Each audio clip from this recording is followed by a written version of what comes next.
you to imagine that I've just handed you a bowl full of green grapes. There are maybe 30 or so green grapes in this bowl, and I've asked you to pick out the most green grape of them all. So you look at this bowl in front of you and you start picking through the grapes and you see that, okay, well, some are lighter than others, some are darker than others, they're all green, some are bigger than others, some are smaller than others, but you have a really hard time saying, which one of these is actually the greenest grape of them all. So I take the bowl back from you and I hand you another one that is nearly identical. And I say again, find me the greenest grape of the bunch.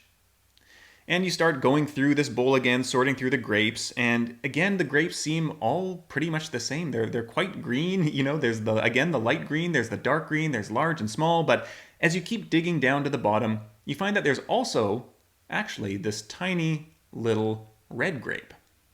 And you know that I've instructed you to find the greenest grape of all these grapes, and yet now that you've seen this red grape, you just can't take your eyes off of it. No matter what you do as you sort through the bowl, this red grape just keeps coming into your vision and it becomes unavoidable. Essentially, this is the goal of differentiation. And when it comes to our podcasts, this is the best tool we have in order to grow.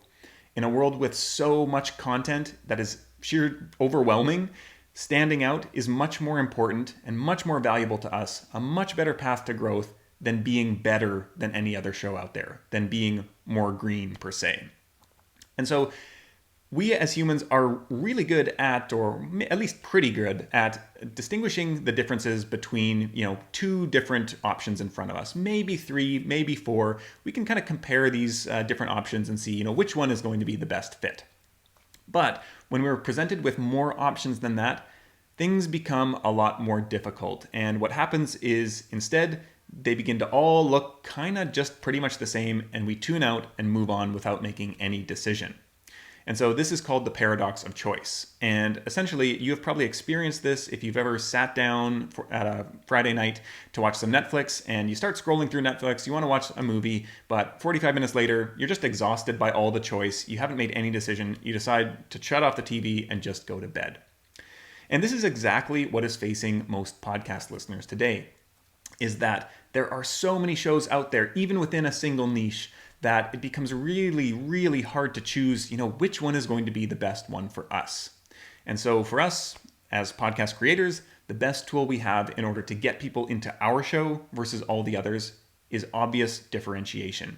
And I say obvious because while our show might be differentiated, we are the ones hosting it, we are different people from all the other hosts of all the other shows, that needs to be obvious to the listeners who have never yet listened to a show.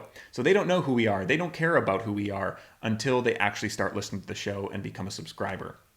But in order to get them to the show in the first place, our shows need to be obviously different on the outside. So that means our show packaging, the way we talk about it, the messaging, the cover art, everything needs to convey what we do differently than all the other shows out there. And so today, we're going to talk about 3 levers in order to build out your show's differentiation strategy and set your show apart from all the other shows in your space. And so those levers are, number 1, onlyness, specifically crafting an onlyness statement. Number 2 is about positioning. And number 3 is about building a personal monopoly for yourself. So let's start with onlyness. Essentially, onlyness is kind of like what it sounds like. It is creating a show that is the one and only of its kind. And so this is something that, again, while we all do have the one and only show of our kind, we are all unique hosts, we all have different guests, we often follow very similar frameworks and formulas to building those shows that make them blend in with the crowd. And so the most obvious one that comes to mind is, of course, the expert interview podcast.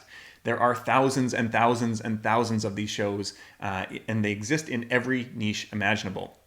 If you look at your niche, I would guess, especially if you are already doing an expert interview show, I would guess you are not the only one doing that there are many other shows all interviewing guest experts on how to achieve whatever it is that you're helping your listeners achieve. And so this used to be, especially in the early years of podcasting, a great way to stand out. And there are still a lot of benefits to building a show like this. Probably you're actually able to get some initial traction as well. But the problem is most basic expert interview shows plateau. They get to a point where maybe they have a few hundred downloads, maybe a couple thousand, but at that point it gets really hard to scale beyond that because there are just too many other shows. Many of them are extremely good. There's probably at least one large incumbent in every niche who might have the majority of the listeners. And you get to a point where it's like, well, as a listener, why wouldn't I just listen to that best one, the biggest one? Why would I listen to one of these other shows? And so that's where differentiation comes in, and creating the only show of your kind, of looking at, okay, maybe I'm going to interview guest experts still, but how can I make this entirely different and unique and in an obvious way from all the other guest interview shows that are out there? So there are three things that I think come into creating a one and only show. And there are probably more, but these are the three that I think are most important. And so the first one is the audience that you target. You've probably done some thinking about this already and are able to articulate that. Number two is the content that you cover. And then number three is the unique way in which you cover or present that content. And so that might be you have a unique method for walking people through that content to achieve that goal. Or maybe it's the unique way in which you present that content on the podcast. And so maybe you have a really unique way of taking your guest interview experts through the content. Maybe you don't do an interview show at all and you do a solo show, but in a unique format. There are a lot of options for how to get creative and interesting with your presentation, not just with the content itself. We are well past the era where just picking an audience and content that you teach them is enough to stand out. Now we need to have a unique audience, unique content, and a unique way of presenting that content. And really, probably one or two of these might be similar to other people out there, but the unique combination of the three of those needs to be, something that solely you can own. So as you're thinking about these are the variables that we're going to plug into our onlyness statement. And an onlyness statement is kind of like what it sounds like. It's a single sentence that clearly conveys in a compelling way that your target listeners care about what makes your show different from all the other ones out there. And in fact, it's not just what makes your show different, it's what makes your show the one and only. And so an onlyness statement kind of goes like this. You start off with your show name is the only podcast that, and here's where you put in what makes your show different from all the other ones out there. So your show name is the only podcast that, here goes your unique differentiator for, and then you insert your target audience who are looking to, and then what your target audience is trying to achieve. So your podcast name is the only podcast that, differentiator for target audience that are trying to achieve this, whatever it is you're trying to achieve. And so probably there are other shows out there that address a similar audience who are trying to achieve the same thing. And so that third key component, what do you do differently from all those other shows that are serving that same audience trying to achieve the same thing? And this, once you have crafted this, is your onlyness statement. Now, there is a bit of a catch here because a lot of times you are able to create a fantastic onlyness statement only to find that if you substituted one of your competitors' names in for your show name, it would still fit, which means that your show really isn't the only one. If you can just swap out the names and it still applies, that is the test that okay, this onlyness statement isn't actually accurate. And so you have two options when you get to this point. You can go back and you can recraft your onlyness statement to, have a different differentiator in there. Or probably the way that's going to be more effective is to go back and revisit the foundation of how you're structuring your show and creating a show that is actually truly a one and only, that actually has the differentiation built into it from the ground up. So this is onlyness, the first step here. And as you might imagine, in order to understand what makes us the one and only, we actually have to have a sense of how we relate to other shows that are out there. And this brings us to number two in our three levers of differentiation, which is positioning. And so essentially positioning is looking at where your show stands in relation to all the other shows that are out there. So it's a relative kind of measurement tool. And the easiest way to think about this is thinking about two opposing variables. And it's important when doing a positioning exercise that neither of these variables should be inherently bad or good. They are only different preferences for different people. So for example, some people think the perfect length of a podcast that they want to listen to is 15 minutes. Other people think it might be an hour, and still other people might love 3-hour-long episodes. None of these is inherently right or wrong. They are all just different preferences for different people. And so we can use positioning to map out on this continuum where do the other shows in our niche lie? And are there any gaps that aren't being addressed? Ideally, if we can find a gap that is at the far edge of this continuum, that's a great place to start building our audience.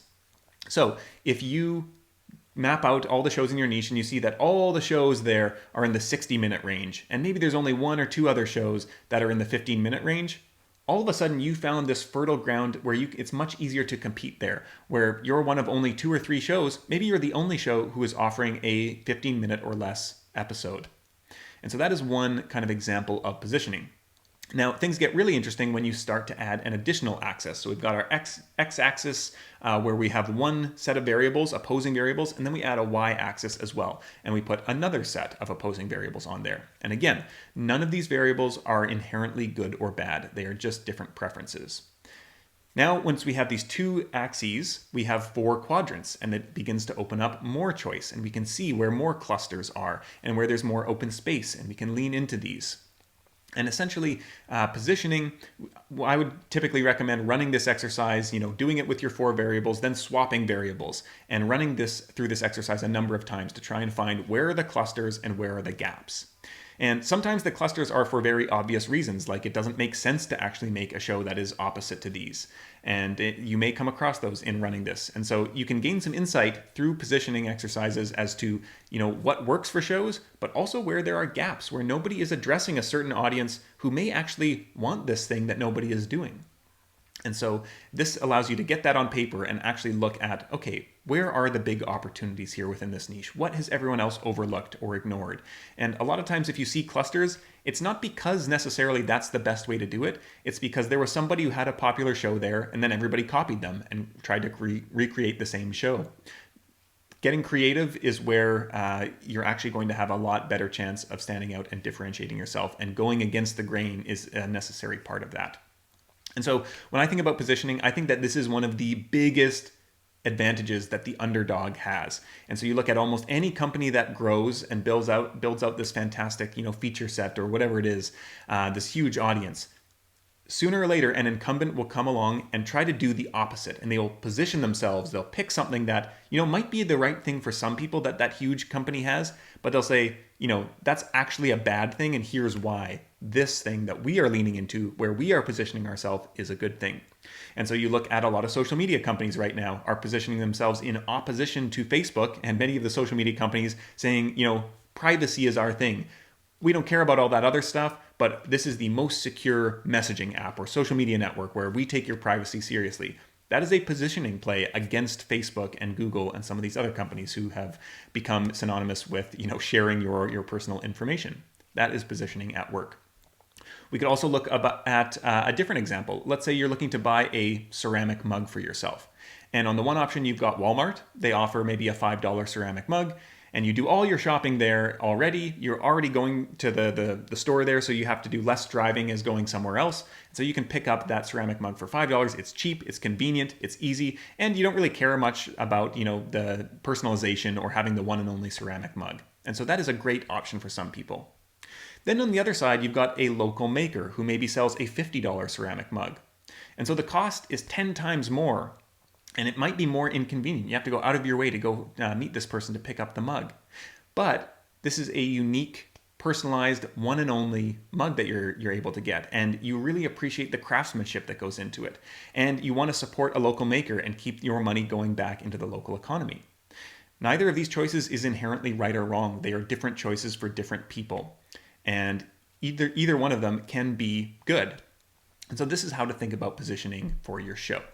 And again, this is, I think, really the biggest tool of the underdog. It allows you to present your strengths in relation to your competitors. You can kind of put their strengths and show how those are weaknesses compared to yours. And it also allows you to kind of spin some of your weaknesses or things that you might perceive to be weaknesses to actually lean into them and say, actually, this is why this is a good thing, and present it as a strength. And so this is really about actively choosing how you are going to be different from everyone else out there and leaning into it at every single chance you get. So onlyness and positioning, these are 2 traits that I think are 2 levers of differentiation that I think matter a lot when it comes to standing out in the short term. as well as in the long term. But these are going to be some of the easiest wins that you can do. Although they may require some restructuring of your show, your messaging, they kind of do, have far-reaching effects into everything that you're doing, and they should. But once you're able to sort those out, these are immediately going to result in more attention, more people who spot your show, and it stands out among all the other shows out there. The third lever we're going to talk about, which is a personal monopoly, is something that might not pay off so much in the short term, but is going to have massive benefits in the long term. And so the personal monopoly is an idea from a guy named David Perell, who teaches writing, specifically writing online. And much like podcasters, writers have a hard time standing out and building a brand for themselves. And so his idea around a personal monopoly is that this is the unique intersection of skills and interests and personality traits and beliefs that come together to make you the go-to thinker on a given topic. And so this is something that probably you're not going to become the go-to thinker on a given topic today or this month or perhaps this year. But as you keep leaning into this personal monopoly over time, you are going to become, again, that one and only, the person that people seek out when they're interested in learning about, whatever it is that your topic is. And David goes on to say that this personal monopoly should be based in your inherent interests, not in what you think the world wants from you. And I think that this is a thing that us as creators, we struggle with constantly, that we want to do something, but we hear, we should just, go check, we hear so much advice about what is your audience? What are they already wanting to consume? Look at the Google Trends data, look at the search volume, and, just create those things.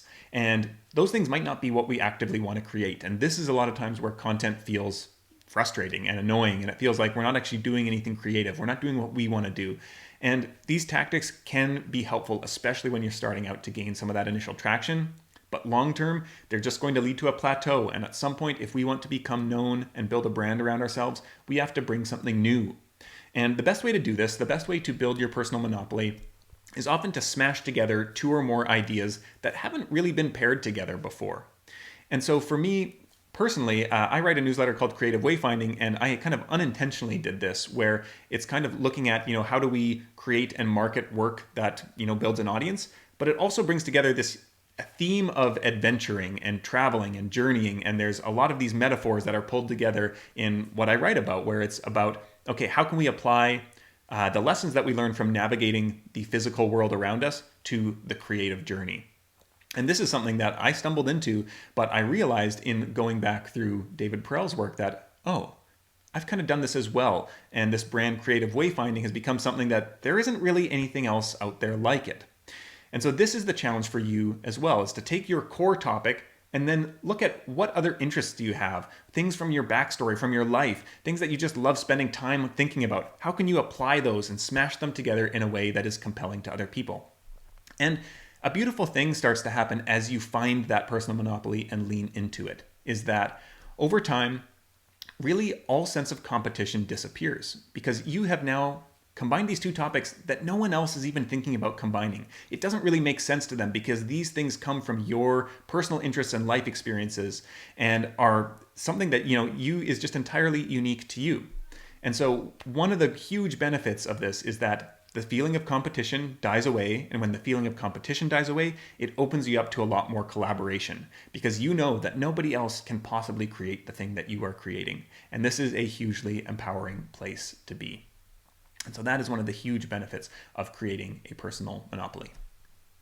So those are the three levers of creating a differentiation strategy, the three levers to pull to get started. Again, that is first coming up with an onlyness statement and thinking about onlyness as a concept.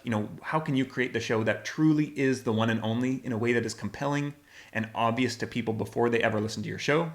Number two is positioning, looking to find an edge to push to or push back on a trend that is maybe something that the majority of shows in your niche are kind of catering to. How can you position yourself in a way to stand out that way? And then number three is the personal monopoly. Looking for those ways or those interests that you can smash together and create something that nobody else will ever be able to possibly create.